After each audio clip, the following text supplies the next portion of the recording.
Fue uno de los faraones más grandes que jamás había visto el antiguo Egipto. El constructor más grande, el guerrero más indomable y padre de más de 100 hijos. Nuevas evidencias muestran que también fue el faraón no nombrado en el Éxodo bíblico. Era Ramsés el Magnífico. ¿Fue este el faraón que se atrevió a enfrentarse con el Dios de Israel? ¿Es la única cara que podemos contemplar de la Biblia?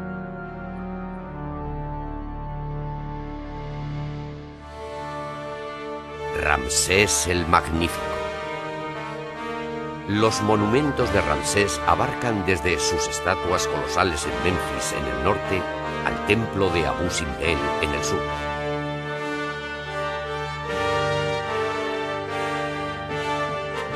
En medio, el valle del Nilo está salpicado con templos, palacios y estatuas construidas por el faraón que el mundo conoció bajo el nombre de Ramsés el Magnífico. Ramsés llevó a cabo la mayor batalla que ningún faraón había librado.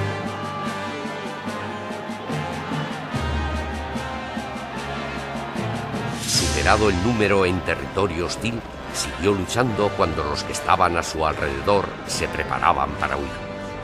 Ramsés sabía cómo pelear. La única batalla que tal vez perdió fue la que libró contra el Dios de los israelitas.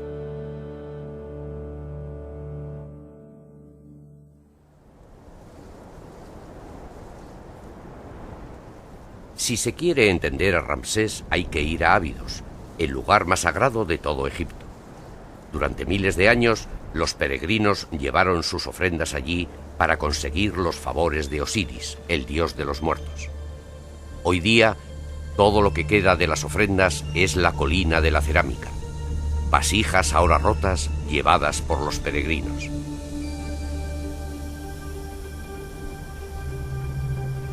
El abuelo de Ramsés fue el primer faraón de su dinastía.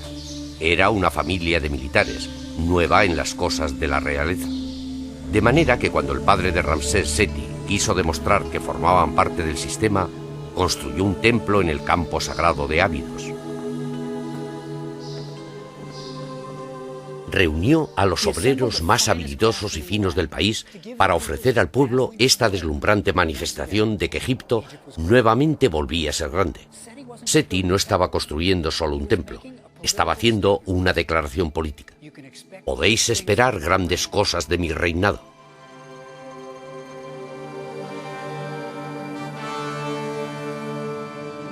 Ese era el padre de Ramsés. Era una familia de magníficos realizadores y Ramsés tenía intención de hacerlo mejor aún.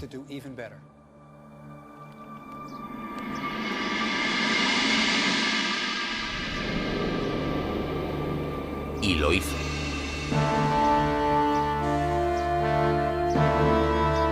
Cuando se convirtió en faraón, Ramsés construyó un templo tan tremendo que se iba a transformar en su logo para siempre y en un icono en todo Egipto.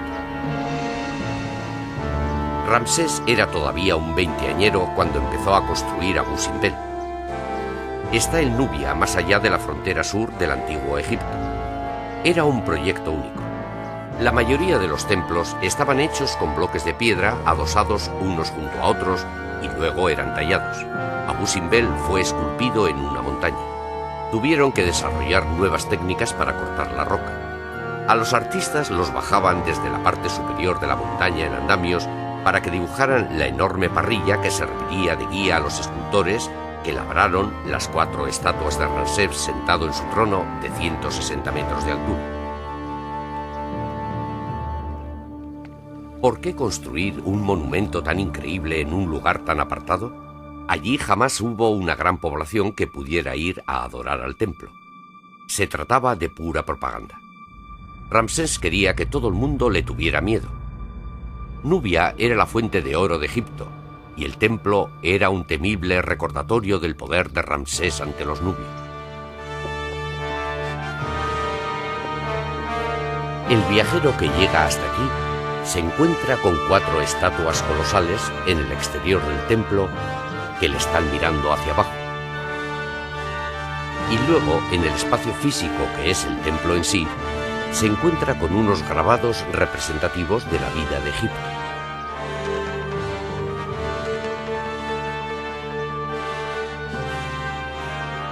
Una vez en el interior, el visitante podía ver a Ramsés liderando las tropas en el campo de batalla, las riendas de su carro atadas a su cintura y disparando flechas contra el enemigo. Era un gran drama, pero las cosas no terminaban ahí. En la parte más interior del templo, el Sancto Sanctorum, hay estatuas sentadas de los dioses Amón, Ra, Ta y Re-Araté. Con ellos, y de exactamente la misma medida, está Ramsés el Magnífico, un dios entre los dioses. Bastante ego, ¿no? Y Ramsés no se detuvo con un solo templo en Abu Simbel. Construyó el segundo para su querida reina Nefertari. Se habían casado siendo adolescentes y evidentemente él la adoraba. Encima de la entrada de su templo, él mandó colocar una inscripción grabada sobre la roca llamándola «Ella por quien el sol alumbra». Bonito, ¿a que sí? En los años 1920, cuando Norteamérica quiso conmemorar a sus grandes presidentes, Ramsés, en Abu Simbel, fue la inspiración para construir Mount Rushmore en las colinas negras de Dakota del Sur. Incluso con la maquinaria y las técnicas de ingeniería modernas, se tardó casi 20 años en completar las 4 cabezas colosales de los presidentes. Casi otro tanto se tardó en finalizar las obras en Abu Simbel. Ramsés empezó su reinado con gran actividad. Egipto es un enorme país, desierto en su mayor parte, y el Nilo hace que la tierra sea habitable. En la antigüedad, los egipcios se amontonaban a lo largo de las orillas del río. Si había alguna población, siempre estaba en las riberas del río. En Tebas, el antiguo centro religioso de Egipto, Ramsés construyó más templos grandes. Y al otro lado del Nilo, hizo que se construyeran tumbas en el Valle de los Reyes y Reinas. Pero la verdadera capital siempre había estado en Menfis, a unos 640 kilómetros más al norte, cerca del Cairo actual. Ahí es donde se llevaban a cabo los negocios que gobernaban el país. Cuando Ramsés alcanzó el poder, él trasladó la capital a una zona llamada el Delta, a unos 160 kilómetros al norte de Menfis. Allí el Nilo se ramifica en varios afluentes y toda la tierra se hace rebosante en abundancia y en verde. Pero Ramsés no trasladó la capital debido al clima. Él era un militar, y fue una razón estratégica la que hizo construir en el norte una ciudad llamada Ramsés. Era el sitio ideal para lanzar ataques militares. Al norte Siria y Libia al oeste, los enemigos tradicionales de Egipto. De modo que construyó una ciudad totalmente nueva y soñó con los montones de tesoros que podría llevar consigo a Egipto. Quizás se trate de la ciudad que la Biblia dice que el faraón obligó a construir a los israelitas. La nueva ciudad de Ramsés se convirtió en un complejo bullicioso de palacios, templos, almacenes, talleres y barracones. Ramsés había crecido desde muy pequeño junto al ejército y se sentía muy cómodo al verse rodeado de toda la parafernalia militar. Fue de esta nueva ciudad desde donde él salió con sus legiones para conseguir las victorias que le valieron el título de Ramsés el Magnífico. Pero cuando cumplió los 25 años, Ramsés ya era el jefe del mayor ejército profesional que el mundo antiguo jamás había conocido. Bastante impresionante, ¿no? El ejército estaba formado por la infantería y por los guerreros en carros. La infantería contaba con más de 20.000 hombres. Sus armas eran el hacha de guerra, la lanza y la espada con forma de hoz. Debido a que lo más importante era la maniobrabilidad en la guerra donde intervenían los carros, los guerreros que los montaban debían de ser ligeros, se rompían fácilmente. Por eso solo han quedado muy pocos. Cada carro era tirado por 2 caballos y llevaba 2 hombres, el conductor y el arquero. El suelo estaba hecho de correas de cuero cubiertas con un trozo de cuero. Esto absorbía los golpes y proporcionaba una plataforma relativamente estable, desde la cual el arquero podía lanzar las flechas. Era como si fuese un coche deportivo, una carrocería ligera y un gran motor.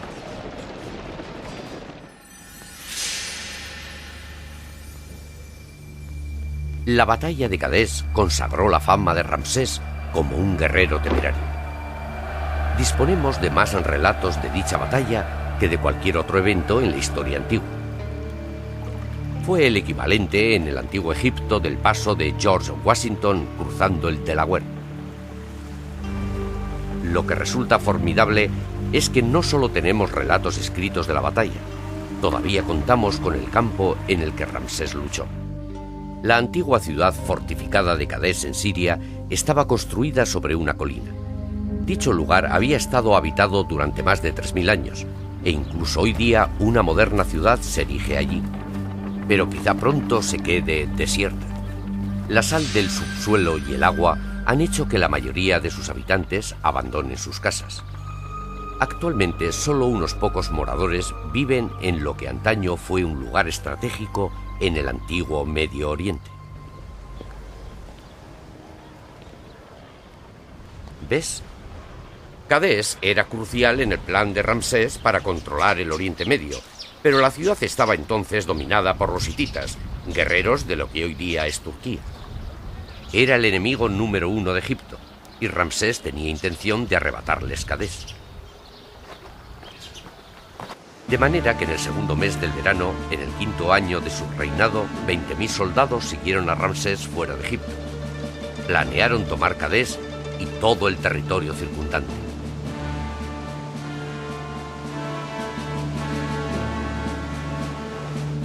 Los soldados fueron divididos en 4 divisiones de 5.000 hombres cada una, y cada división recibió el nombre de uno de los dioses de Egipto: Amún, Re, Ta, Sutek. Cuando Ramsés salió en su carro con su ejército de varios kilómetros de largo en pos de él, no tenía duda de la victoria que iba a conseguir. Ramsés nunca había estado cerca de la derrota. Con toda seguridad, Cadés pronto iba a ser suyo. Ramsés iba a la cabeza de la fuerza militar más poderosa que el mundo había contemplado. Pasaron rápidamente por Gaza hacia el norte de Canaán y hacia arriba a través de Galilea. Cuando entraron en Siria, sin duda vieron enormes zonas verdes con flores silvestres desconocidas en Egipto.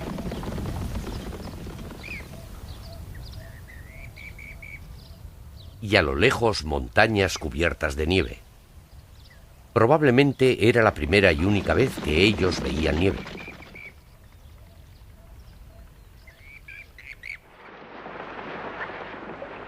Ansioso por llegar a su objetivo, Ramsés se levantó temprano, se puso la indumentaria para la batalla y dirigió la división Amún contra Cadés.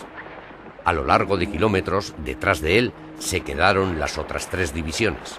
A medida que Ramsés se aproximaba al río Orontes, 2 hombres de las tribus locales se sumaron a su séquito. Ellos le contaron a Ramsés que el rey de los hititas, Matfalás, al oír que Ramsés se estaba aproximando, había huido con su ejército a 195 kilómetros al norte de Alepo. Al joven Ramsés esto le pareció perfectamente razonable. Anheloso por conseguir la victoria, con tan solo la división de Amún siguió presionando hacia adelante. Al día siguiente intentaría tomar Cadés junto con todos sus tesoros. Demasiado bonito para ser cierto. Mientras Ramsés levantaba el campamento, sus centinelas apresaron a 2 espías hititas, consiguiendo arrancarles la verdad. Ramsés había caído en una trampa. Matfalás les estaba esperando en el bosque, justo detrás de Cadés, con un ejército de 40.000 hombres. Mientras Ramsés y sus oficiales estaban elaborando planes de emergencia, los hititas atacaron.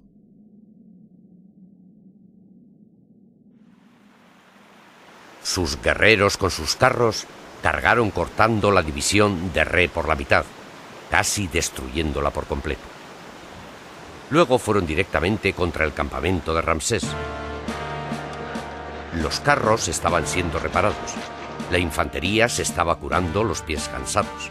Se estaban distribuyendo los suministros y dando de comer al león mascota de Ramsés. Se encontraban totalmente desprevenidos para lo que se les venía encima.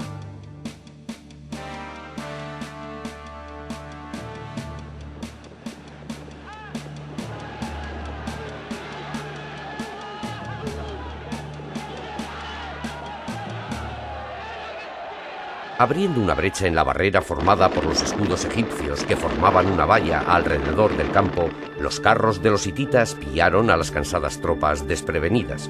Con el ejército egipcio en un estado de total confusión, Ramsés se hizo con el control. Gritó: «Seguid firmes, sed valientes para que veáis mi victoria. Estoy solo, pero Amún será mi protector. Su mano está de mi lado». Mientras Ramsés arengó a los que estaban junto a él, saltó a su carro, dijo una oración a Amún y fue al ataque. Nunca pensó que podía perder. Sorprendiendo a los hititas con su valentía, Ramsés salvó el día. Dirigió sus tropas y cargó contra los hititas 6 veces.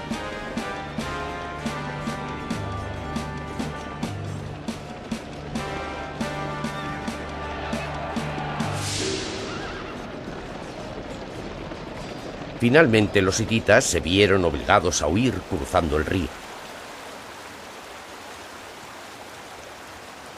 Matfalas, que estaba esperando con sus huestes de infantería para ir al ataque, se quedó atónito al ver cómo se retiraba su compañía de carros a través del río. Uno de los príncipes de Alepo tragó tanta agua al intentar escapar que tuvieron que sujetarle de los tobillos para vaciarle todo el agua que había tragado.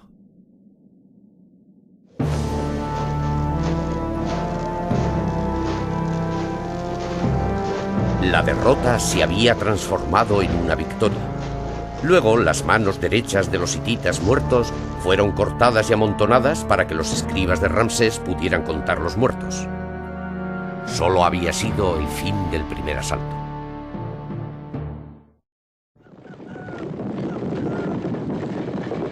A la mañana siguiente le tocó el turno a Ramsés.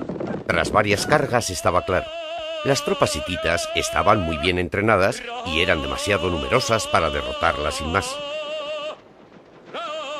Hubo un tiempo muerto, pero el valeroso Ramsés había logrado una gran victoria personal. Matfalas ofreció a Ramsés un tratado de paz. Ambas partes aceptarían un status quo y se pondrían de acuerdo para no volver a atacarse mutuamente. Pero Ramsés no lo acató. Él solo aceptó una tregua. Todavía seguía teniendo planes para Cadés. De manera que Ramsés y su ejército regresaron a su ciudad en el delta. Debió de ser una entrada triunfal con el despliegue de los hititas prisioneros y las narraciones de la increíble valentía del faraón. Ya se sabe la materia de la que se forjan las leyendas. Ramsés hizo grabar la historia de la batalla de Cadés en las paredes de sus templos, creando el relato más detallado de todas las batallas de la antigüedad. Fue una historia que Ramsés nunca se cansaba de contar y que a los egipcios les encantaba escuchar.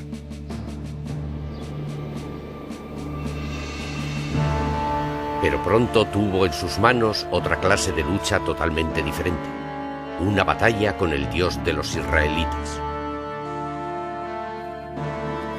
Uno de los grandes misterios arqueológicos de nuestro tiempo es la historia bíblica del Éxodo, una de las partes cruciales del Antiguo Testamento. Se supone que unos 600.000 israelitas abandonaron Egipto, pero apenas hay evidencia arqueológica que lo apoye. Y uno de los personajes centrales de la historia quizás sea Ramsés el Magnífico. ¿Pero ocurrió realmente?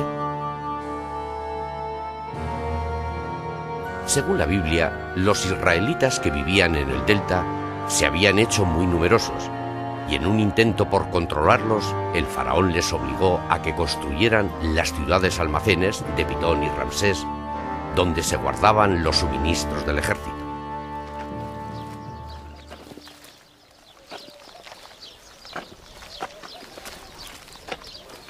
Cuando los israelitas pidieron 3 días de vacaciones para celebrar una festividad religiosa, el faraón no solo se negó, sino que dijo que no se les volvería a suministrar paja para que fabricaran los ladrillos.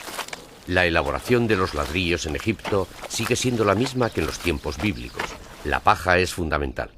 Hace que los ladrillos sean más fuertes y evitan que mengüen cuando se resecan. El faraón estaba exigiendo a los israelitas que elaboraran su cuota diaria de ladrillos. Pero además, a partir de entonces, tendrían que recoger y cortar la paja también. Cuando Moisés, el líder de los israelitas, y su hermano Aarón solicitaron al faraón que permitiera a su pueblo irse, él se negó. Para mostrar el poder del Señor, Aarón lanzó su báculo al suelo y éste se convirtió en una serpiente. El faraón no quedó impresionado y sus magos lograron hacer exactamente lo mismo. Aparentemente se trataba del viejo truco de la serpiente que todos ellos conocían.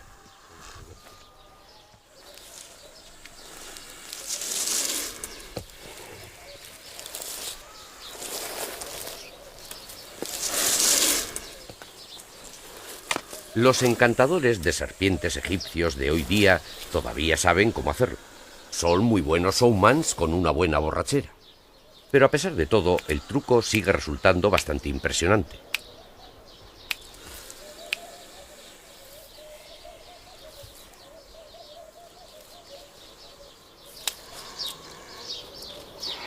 El encantador de serpientes enrolla la serpiente alrededor de un cayado, y la serpiente se queda inmóvil, y su cabeza parece que es la parte superior del cayado.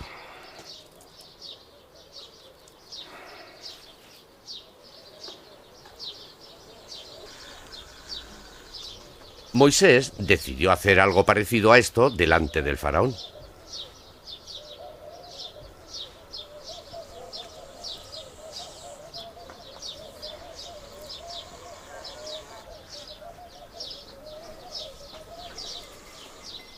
Cuando la serpiente vuelve al suelo, se reanima y se encabrita.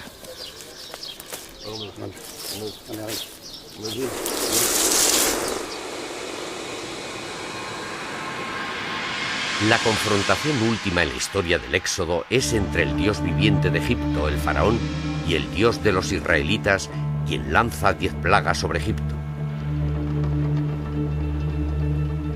Moisés dice: tocaré el agua que está en el Nilo con mi bastón y se convertirá en sangre, y los peces del Nilo se morirán.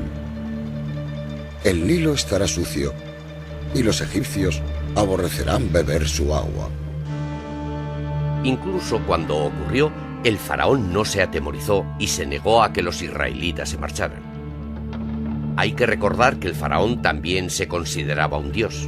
Además, el Nilo siempre se volvía rojo en la época de las inundaciones, porque cuando el río crecía, traía consigo un barro rojizo que cubría el suelo.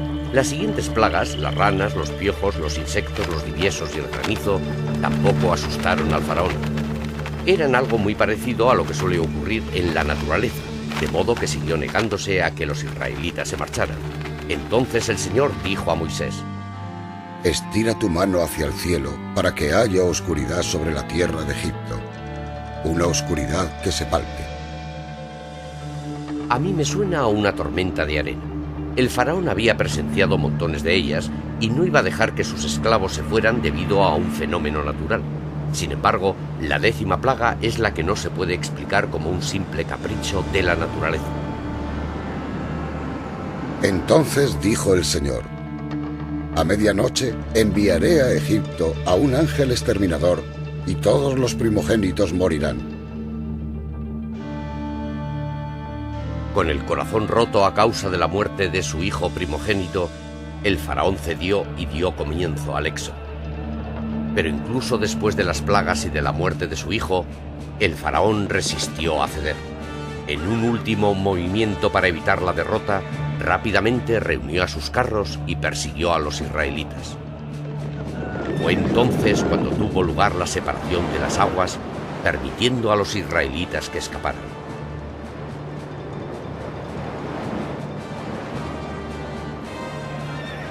Mientras el ejército iba en su persecución, fueron tragados por las aguas. Finalmente el faraón fue derrotado.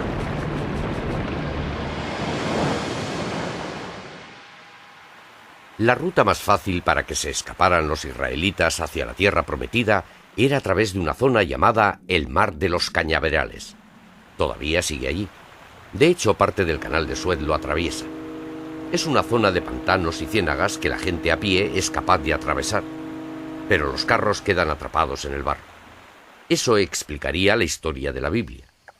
No fue tan dramática, pero sigue siendo una derrota del faraón. En su conjunto, el Éxodo es una gran historia, pero ¿ocurrió de veras?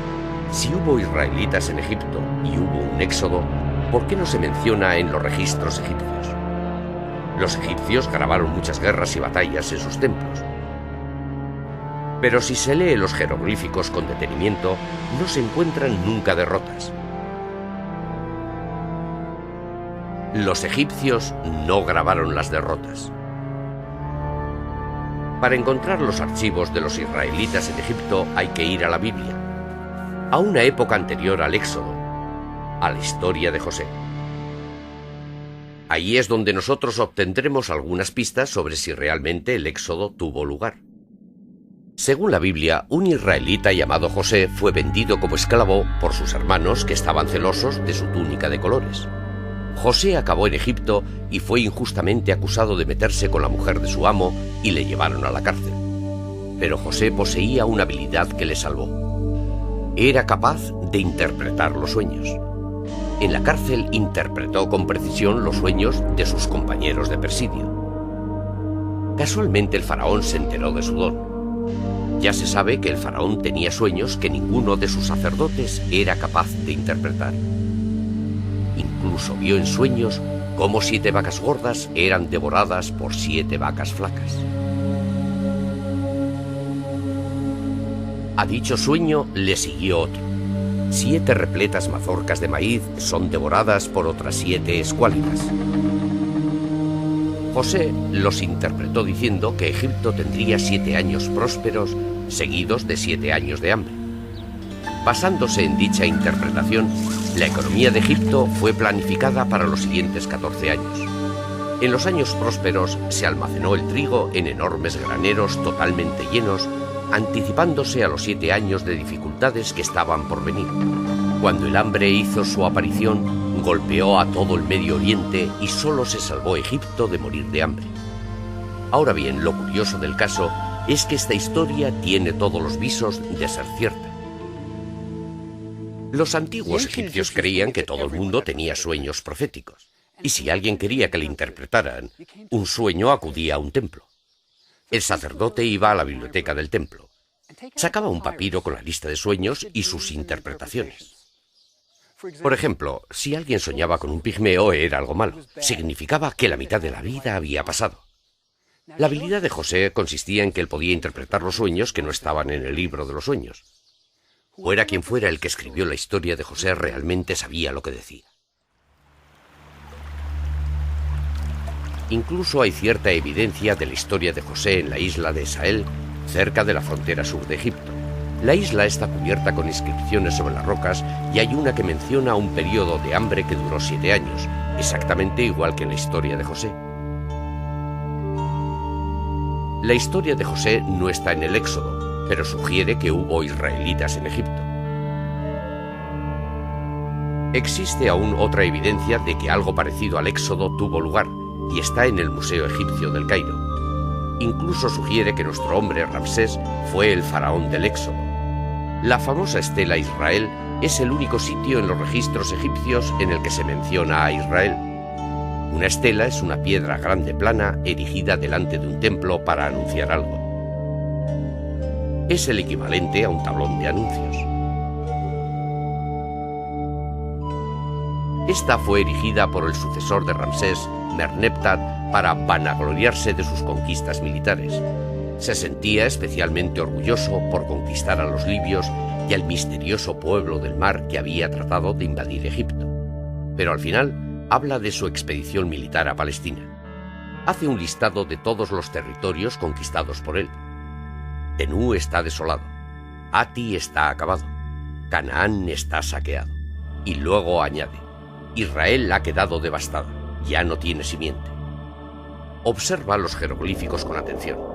Todos los territorios conquistados acaban con 3 cosas chocantes. Hay montañas, la señal de que se trata de un país extranjero, pero no es Israel. Acaba con un nuevo jeroglífico, un hombre y una mujer. Eso es debido a que Israel no es todavía un país establecido. Los israelitas aún eran un grupo nómada.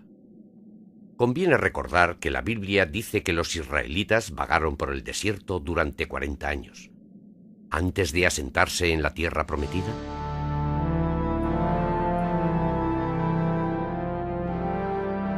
Bueno, si aún andaban errantes cuando el sucesor de Ramsés erigió la estela, eso haría que el éxodo tuviera lugar durante su reinado de 67 años de duración. La estela sugiere que Ramsés el Magnífico fue el faraón sin nombre mencionado en el Éxodo. Hay una última pista de que Ramsés fue el faraón del Éxodo, y viene de la mano de uno de sus hijos. En casi todos los templos que construyó, Ramsés hizo que grabaran a todos sus hijos por las paredes. Realmente estaba muy orgulloso. En el templo de Luxor hay un grupo de ellos. El primero es Amun-Her-Kesef. El 13º es Merneptah, que sucedió a Ramsés y se convirtió en faraón. Eso quiere decir que los 12 primeros hijos murieron antes que Ramsés. Recordamos la historia del Éxodo cuando murió el primogénito del faraón. Bien, ¿cuándo murió Amun-Her-Kesef, el primogénito del faraón? Se puede encontrar la respuesta en Abu Simbel. Dentro del templo, Ramsés también mostró a sus hijos lleno de orgullo. A la cabeza va su primogénito, Amun-Her-Kesef.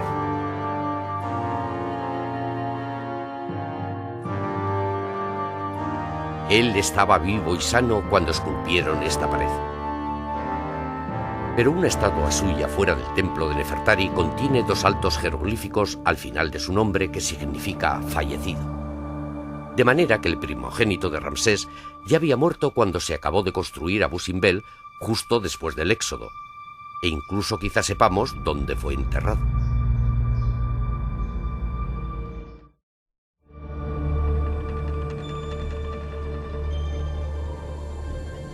Todas las tumbas en el Valle de los Reyes están enumeradas, y una de las que más se habla es la KV5, Valle de los Reyes 5. Ramsés construyó la tumba para sus hijos, que habían fallecido antes que él, justo al lado de la suya, para que pudieran permanecer junto a él toda la eternidad. No se trata de una tumba ordinaria. Cuando el egiptólogo, el Dr. Ken Weeks, empezó con las excavaciones, fue patente que se trataba de la mayor tumba construida en Egipto.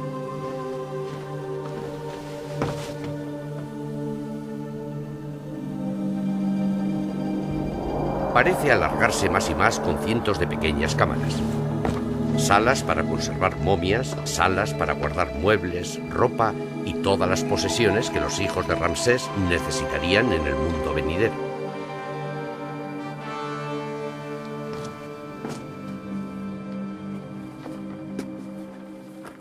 Cuando los investigadores empezaron a limpiar la tumba, encontraron vendas para las momias, huesos y jarras que antaño conservaban los órganos que habían sido momificados.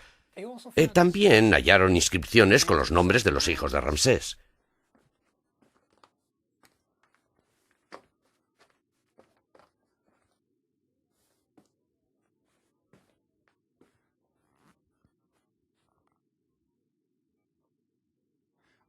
Lo que resulta realmente interesante es que los estudiosos actuales emplazan la muerte del hijo mayor de Ramsés justo en la época del Éxodo. ¿No resulta sorprendente que esta tumba sea el lugar del enterramiento del primogénito del faraón? El hijo cuya muerte liberó a los israelitas para que salieran de Egipto.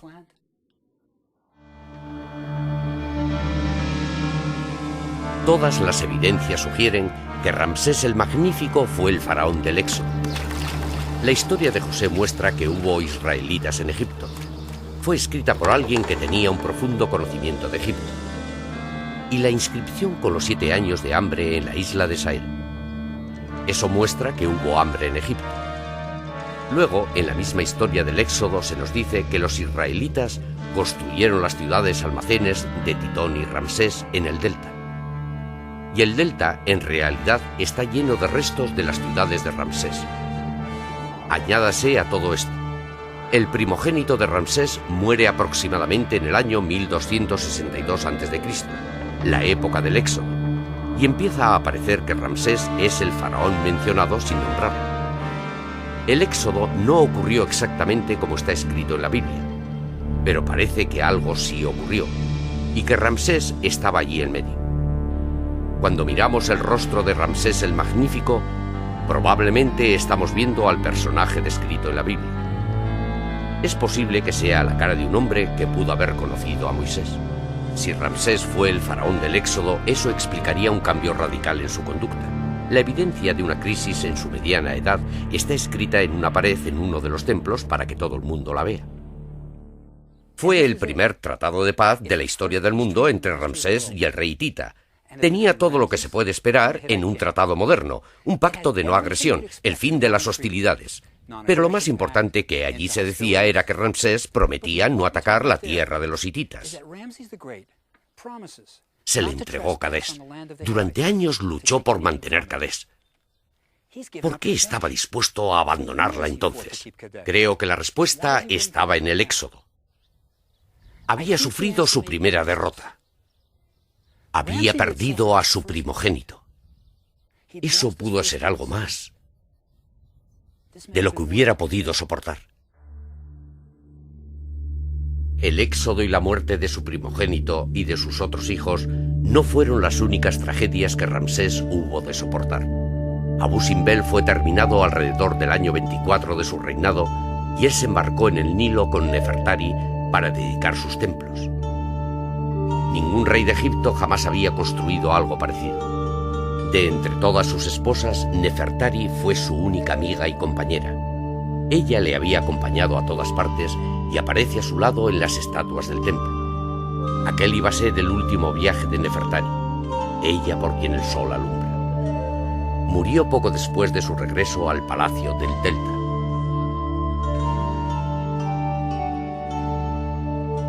El Valle de las Reinas fue llamado el lugar de la belleza, y allí Ramsés construyó la tumba más hermosa de todo Egipto para Nefertari. Su querida esposa era delgada y elegante, preparada para entrar en el mundo venidero. Allí tomaría el sitio adecuado junto a los dioses.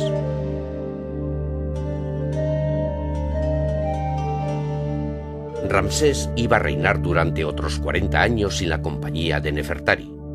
A partir de aquel momento, él cambió. Nunca jamás volvió a montar a caballo fuera del delta para dirigir el ejército en una batalla. Sus pensamientos habían pasado de las conquistas a la construcción de tumbas y monumentos.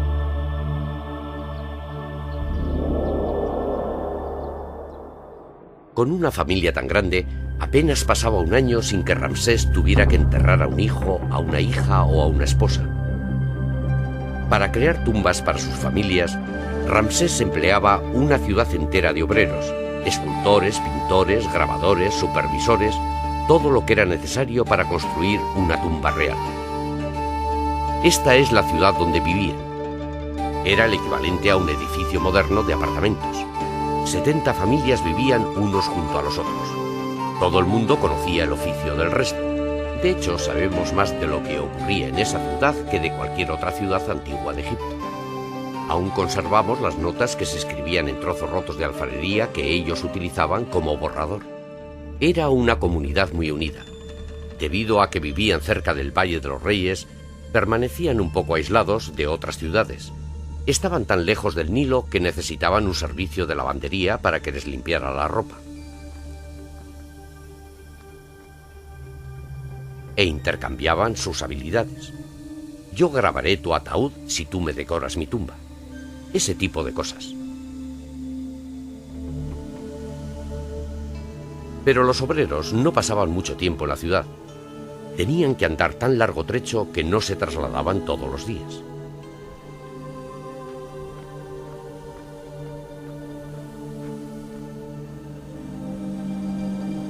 Aún se puede recorrer el camino que tomaban para acudir al trabajo.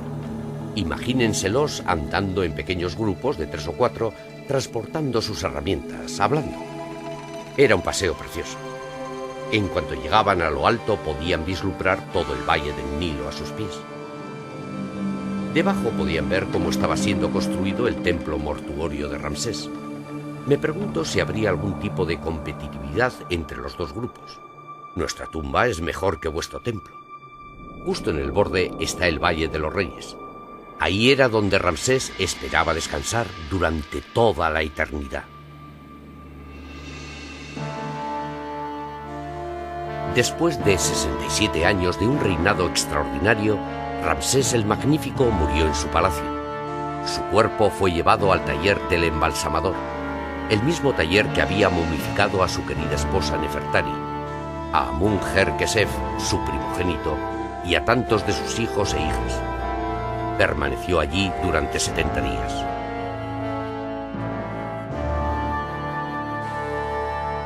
Posteriormente, el cuerpo fue colocado en una barcaza real para hacer el largo viaje hacia el sur, hacia el Valle de los Reyes. Durante 3 semanas, el barco portador del cuerpo de Ramsés fue río arriba. El pueblo de Egipto se agolpaba en las orillas para rendir los últimos honores al faraón, que había gobernado también durante casi 3/4 de siglo. Mientras la momia de Ramsés iba hacia el sur, las mujeres de las ciudades se echaban arena por sus cabezas y se rasgaban las vestiduras según el rito tradicional. Cuando la embarcación llegó a Tebas, allí salió a su encuentro el sumo sacerdote de Amún en la orilla izquierda del Nilo. Su momia fue colocada en una barca ceremonial para el último viaje, cruzando el Nilo hacia el oeste al reino de los muertos. Cuando el cadáver llegó a la orilla oeste, fue transportado en un trineo al templo funerario de Ramsés. Allí los sacerdotes recitaron sus viejas oraciones. Ramsés ya estaba preparado para unirse a los dioses.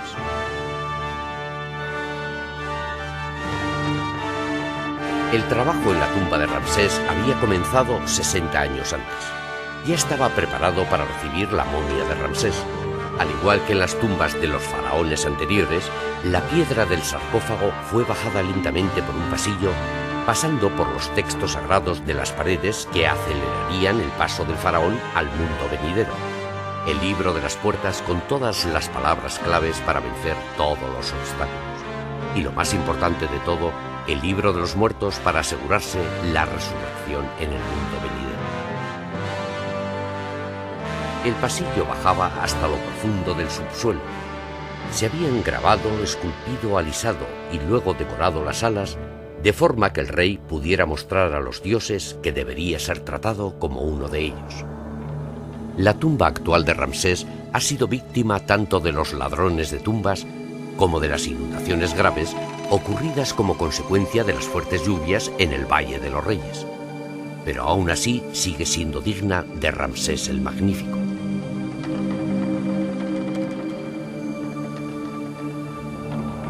La cámara mortuoria es la más grande del Valle de los Reyes y probablemente contuvo el mayor tesoro reunido.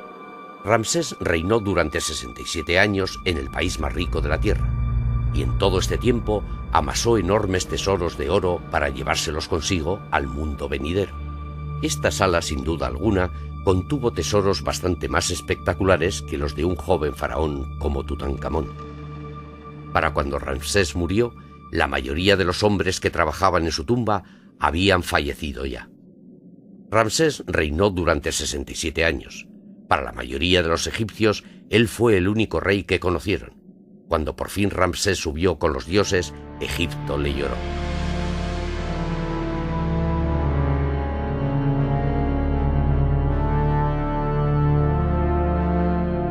Pero la momia de Ramsés no permaneció en su tumba siempre. Descubierta por un arqueólogo en el siglo pasado, fue llevada a El Cairo. Aunque ese no fue el viaje final de Ramsés. En los años 70, los bedeles egipcios descubrieron que los faraones en la sala de las momias del Museo del Cairo estaban sufriendo una segunda muerte. La humedad del museo había permitido que los hongos y las bacterias atacaran las momias durante casi un siglo. La momia de Ramsés fue enviada a París para que la estudiara y la tratara un equipo de científicos. Cuando Ramsés llegó al aeropuerto francés, tuvo una recepción militar como correspondía a un jefe de Estado. La momia de Ramsés fue examinada por un equipo de científicos en el Museo del Hombre de París. Los rayos X en el cráneo de Ramsés mostraron que sus dientes estaban desgastados, cascados. Un absceso alrededor de sus muelas fue lo suficientemente grave para producirle la muerte por infección, una situación que los médicos egipcios no pudieron curar. No podemos estar seguros si esa fue la causa real de la muerte de Ramsés, pero sí se puede afirmar que los últimos días de este gran hombre fueron pasados en agonía. Ramsés murió con dolores. Era un anciano enfermo de casi 90 años. Pero los antiguos egipcios creían que en el mundo venidero volvería a cambiar y sería joven otra vez. Me gusta pensar en Ramsés en alguna parte de la orilla oeste, montando en su carro saliendo de su palacio. El ejército detrás de él, ocupando una hilera de varios kilómetros, caminando hacia nuevas conquistas. Y a su regreso, su querida Nefertari esperándole para salir a su encuentro con un par de docenas de hijos. En cuanto se ve rodeado por todos ellos, les cuenta sus victorias y aventuras. Hubo 11 reyes en Egipto con el nombre de Ramsés, pero solo hubo uno que fuera Ramsés el Magnífico.